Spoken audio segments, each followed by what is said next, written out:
시민 여러분 안녕하십니까? 오늘도 어김없이 광양시민TV 시험방송을 시작하겠습니다.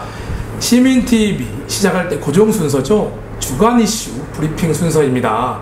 오늘 주간 이슈 브리핑 이정교 기자님 나오셨습니다. 이 기자님 안녕하세요. 네, 안녕하세요. 네, 반갑습니다. 오늘 수염이 상당히 매력적이네요. 네, 미처 깎지 못하고 와서. 네, 오늘 컨셉이시죠? 네, 뭔가 좀 있어 보이고 싶어가지고 네. 며칠 동안 참았습니다. 오늘 좋은 소식 부탁드리도록 하겠습니다. 네. 광양 시민TV 벌써 두 번째 시험방송인데요. 시험방송 중에 바뀐 점이라든가 시청자의 반응은 어떠셨나요? 아직은 시험방송 단계라서 일단 시청자분들이 지켜보시고 조언해 주시면 이제 수정하는 중이고요. 저희 내부적으로도 준비를 하면서 미흡했던 부분들을 계속 수정하면서 노력하는 중입니다. 네, 앞으로도 좋은 방송을 위해 더욱 힘써 주시길 바랍니다. 이번에 전해드릴 주간 이슈 어떤 것들이 준비되어 있나요? 시작해 주시죠. 네, 첫 번째 소식입니다. LF 네트워크 구봉산 관광단지 조성 계획이 도시 계획 변경, 토지 매입 등의 난제들로 인해서 실현 가능에 대한 의문이 제기됐습니다. 하지만 시는 불투명한 사업을 LF 스퀘어 테라스몰 지역 협력 사업이 성실히 이행하는 것처럼 대대적으로 홍보하고 있어서 실적 쌓기에만 관심을 가지는 게 아니냐는 비판도 나오는 실정입니다. LF 네트워크가 제 기억에 아마 지난 6월 광양시에 광양구봉산 관광단지 사업계획안을 제출했었죠. 광양시가 추진하고 있는 구봉산 관광벨트와 연계해서 지역의 레저와 숙박시설을 도입한다는 계획이었던 것 같은데요. 세부적인 내용은 뭐였죠? 네, 세부적인 내용은 구봉산 내 111만 7,208제곱미터 면적의 관광 호텔, 18홀 퍼블릭 골프 코스, 워터파크 등의 위락시설을 만들어서 종합 휴양 레저 시설을 만든다는 방침이었습니다. 여기에 투입되는 총 사업비만 해도 LF 스퀘어몰 광양점과 거의 맞먹는 1,043억 원 규모여서 지역에 관심을 끌었었죠. 네, 엄청난 예산이 투입되는데요. 더 자세한 소식 부탁드리겠습니다. 네, 지난 23일 신현숙 부시장 주재로 18명의 국장 및 부서장이 참여한 가운데 LF 스퀘어 테라스몰 광양점 지역 협력 사업 이행 점검 협의회를 가졌었는데요. 1시간이 넘게 진행된 회의에서 주요 쟁점은 단연 구봉산 관광단지와 관련된 사업이었습니다. 각 부서장들은 원활한 사업 진행을 위해서 검토 사항을 보고하고 이행을 다짐했었는데요. 그러나 직설적으로 말하자면 이러한 사업들에 대한 타당성조차도 이루어지지 않은 것으로 밝혀지면서 논란이 일고 있습니다. 더구나 광양시는 상황을 충분히 인지하고 있었으면서도 벌써부터 국장 및 부서장이 참여하는 실무단을 꾸리기도 하고 행정력을 낭비하고 있는 것이 아니냐는 지적 역시 나오고 있습니다. 네, 이날 회의에서 어떠한 의문과 지적들이 나왔는지 좀 더 자세한 설명 부탁드립니다. 네, 이날 회의에서 우식 안전도시국장은 LF 네트워크 측에서 제출한 사업 계획서를 살펴보면 단지 구상에 불과한 수준이지 사업 계획서라고 보기 어렵다. 사업 대상지만 봐도 도시 계획상 지구 단위 계획 변경부터 이루어져야 하는데 수립권은 전남도가 가지고 있고 실현 가능성을 확신할 수도 없는 상황이라고 주장했습니다. 또한 정은태 도시과장도 사업이 추진되기 위해서는 당위성 판단, 재원 조달 계획, 사업 시행 능력 등에 대한 평가가 먼저 이루어져야 한다며 이와 같은 시설에는 관광진흥법상 용도 변경과 토지 면적의 3분의 2 이상의 확보 계획 등도 충족돼야만 추진될 수 있다고 말했습니다. 네, 사업이 추진되기 위해서는 용도 변경이 가능하다 해도 대상지 확보 계획도 있어야 하는데 지금 수준의 사업 계획서만 놓고 보면 사업자가 사업을 추진하려는 의사가 있는지 의문이 드는 부분이네요. 네, 서문식 경제복지국장도 그러한 부분을 의식해서인지 LF 측의 사업 추진 의지만큼은 확실하다며 현재 LF가 가지고 있는 골프장이 없어서 회사에서도 상당한 매력을 느끼고 있다고 말했습니다. 네, 신현숙 부시장 입장은 어땠나요?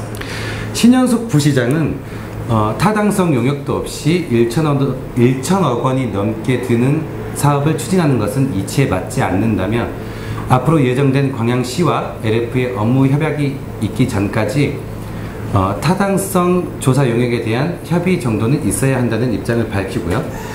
회의를 마무리했습니다.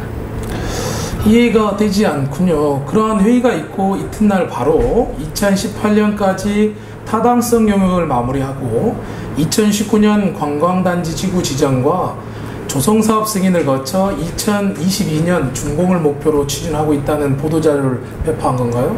사업 타당성도 담보하지 못한 상황에서요. 네. 시민단체 관계자도 처음 사업을 제안하는 순간부터 사업 추진 가능성이 높지 않아 보였다고 의심스러운 부분이 많았다고 주장을 했는데요.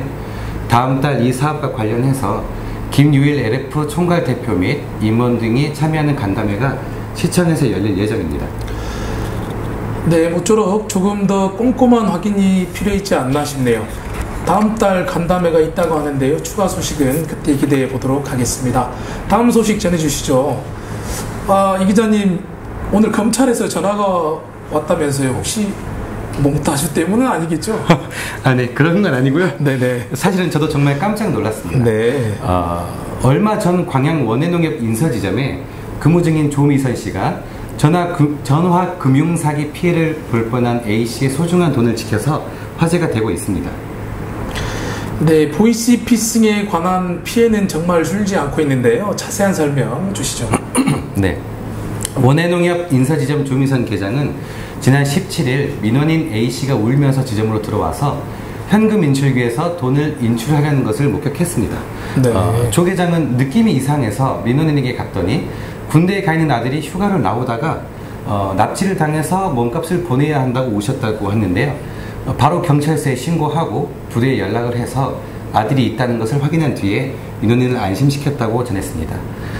보이스피싱은 2005년만 하더라도 현금 환급, 가족 납치 등 전형적인 수법이 대부분이었는데요. 최근에는 금감원, 경찰 등 공공기관을 사칭해서 개인정보 유출 위험을 알리고 대포 통장 등으로 금액을 옮기게 하는 대면 편취형과 침입 절도형 등으로 범행 수법이 진화하고 있습니다. 네, 더 많은 피해가 속출하지 않도록 대책 마련이 시급한 것 같습니다. 조미선 계장님이 보이스피싱 피해 예방과 관련해서도 꿀팁을 드렸다고 하네요. 네.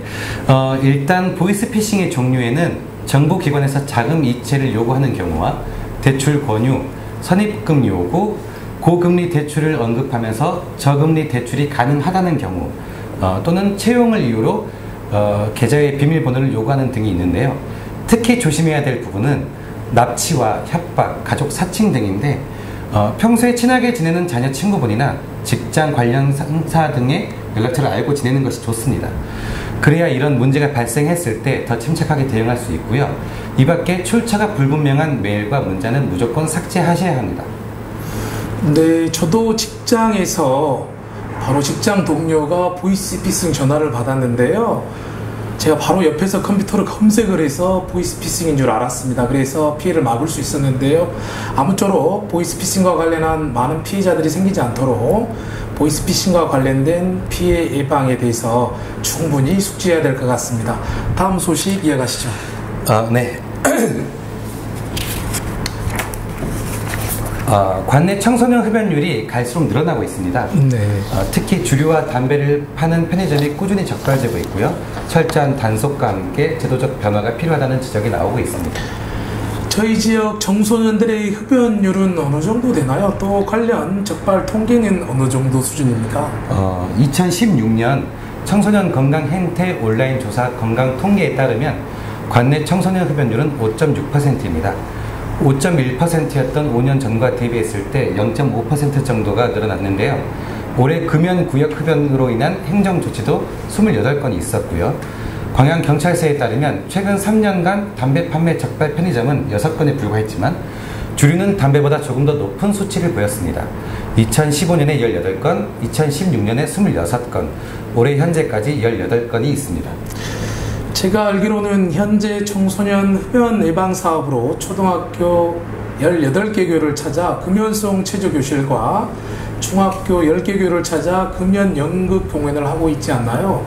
향후에는 미취학 아동을 대상으로 금연 인형극과 고등학생을 대상으로 금연 교육을 실시할 계획이라고 들었는데요. 어떠신지요? 네, 하지만 크게 효과는 없어서 근본적인 대책 마련이 꼭 시급합니다. 네, 제 학창 시절 때는 주로 나이가 많은 어르신들이 운영하는 슈퍼를 찾아서 담배를 사곤 했는데요. 또래 친구에 비해서 나이가 들어 보이는 친구에게 부탁을 하기도 했고요. 요새 청소년들은 어떤 식으로 법망을 피해서 구입을 하나요? 네, 사회자님께서 말씀하신 방법들은 현재도 쓰는 방법이고요. 이 외에 담배나 술을 사기 위해서 조금 착해 보이는 어른에게 부탁을 한다던가, 가장 심각한 것은 신분증 위조입니다. 네, 신분증 위조라니 정말 놀랍습니다. 가게 사장이 신분증을 요구하고 일일이 확인해도 위조 여부는 판별하기 쉽지가 않겠어요. 네, 마동에서 가게를 운영하는 김모 씨는 신분증을 밝은 불 아래에서 보면 보인다는 말을 어디선가 들어서 그렇게 보고 있다고는 말을 했는데, 잘 모르는 경우가 더 많을 것이라고 말을 했습니다. 네, 저는 개인적으로 미성년자들이 담배나 술을 하지 못하게 하는 것보다 강력한 제도와 처벌이 생겨야 된다고 하는 생각이 드는데요. 미성년자에게 담배나 주류를 판매할 경우 어떠한 처벌을 받게 되나요? 네, 미성년자에게 담배나 주류를 팔아 적발된 경우에는 판매자는 30만 원에서 100만 원의 벌금형, 업주는 100만 원의 벌금을 내야 합니다. 1차 적발될 경우에는 영업 정지를 면하지만 만약 처음이 아니라면 업주는 100만 원 이상의 벌금과 영업 정지 처벌을 받게 됩니다. 또한 담배사업법 시행 규칙에 의하면 미성년자에게 담배를 판 당사자는 1차 위반의 경우 최소 벌금 30만 원 이상을 물고요. 업주는 담배 소매에 한해서 영업 정지 2개월을 받습니다. 신분증 위조에 대한 처벌 역시 알려주시죠. 네, 신분증 위조는 공문서 위조죄에 해당하는데요. 10년 이하의 징역을 받을 수 있는 중범죄지만 미성년자에게는 관대합니다. 대부분이 불구속 의견으로 송치되고 있습니다. 결론은 직원이 담배를 고의로 판 것도 아니고 미성년자가 신분증을 속여 팔았어도 모든 책임은 판매자가 지는 것이네요. 네. 청소년 여러분, 술과 담배 꼭 끊으세요. 건강에 해롭습니다. 띵. 이 기자님, 띵. 네. 네. 광명동에 거주하신다고 하셨죠? 네. 지난주 출근길에 노조 현장을 보셨는지 모르겠습니다. 이번 소식은 플랜트 노조 점거와 관련한 내용이라고요? 네. 휘날리는 깃발과 노조들이 외치는 함성 속에서 느껴지는 부당함의 씁쓸함만 남겼는데요. 지난 25일 7시쯤에 제철소를 향하는 금호대교의 전국 플랜트 건설 노조, 전남 동부 경남 서부 노조원 약 1000여 명이 점거했습니다. 네, 휘날리는 깃발, 외치는 함성, 왜 그런 겁니까? 플랜트 노조는 지난 4월부터 끌어온 임금 협상에 노사가 합의에 이르지 못하자 총파업에 돌입하고 대체 인력의 현장 투입을 막기 위해서 출근길 저지에 나선 건데요. 네. 노조 측에 따르면 사측에서 제시하는 임금 인상은 3,000원 선이고요. 이는 같은 일을 하는 인근 여수시 플랜트 노조의 5,100원에 못 미치는 금액입니다. 네. 뿐만 아니라 여수 플랜트 노조가 기계 설비 기준 15만 7,300원을 받는 데 비해서 제철소 출입 노조원은 14만 3,000원을 받아서 적은 임금을 받아왔습니다. 빠른 시일 내에 이견을 좁히지 못한다면 노조는 금호대교뿐 아니라 태인교까지 점거하는 상황이 벌어질 수도 있는데요. 제철소 출근이 완전히 차단된다면 노조와 노조 간의 갈등으로 번질 수도 있어서 대안이 시급한 상황입니다. 네, 어수선한 한 주였네요. 모쪼록 노사가 원만하게 해결되길 바랍니다. 이 기자님 주간 브리핑 수고하셨습니다. 네. 시청자분들께 인사 부탁드립니다. 네, 오늘이 두 번째 시험 방송인데요. 그동안 많은 시행착오들을 겪으면서 수정해오고 있습니다. 늘 관심을 가져주시는 시청자 여러분께 감사드리고요. 더욱 열심히 하는 광양시민TV가 되도록 노력하겠습니다. 다음 주에 더 핫한 소식으로 광양시민TV 찾아뵙도록 하겠습니다. 2부 심층 토론을 하기에 앞서 광고 함께 하시죠. 광고.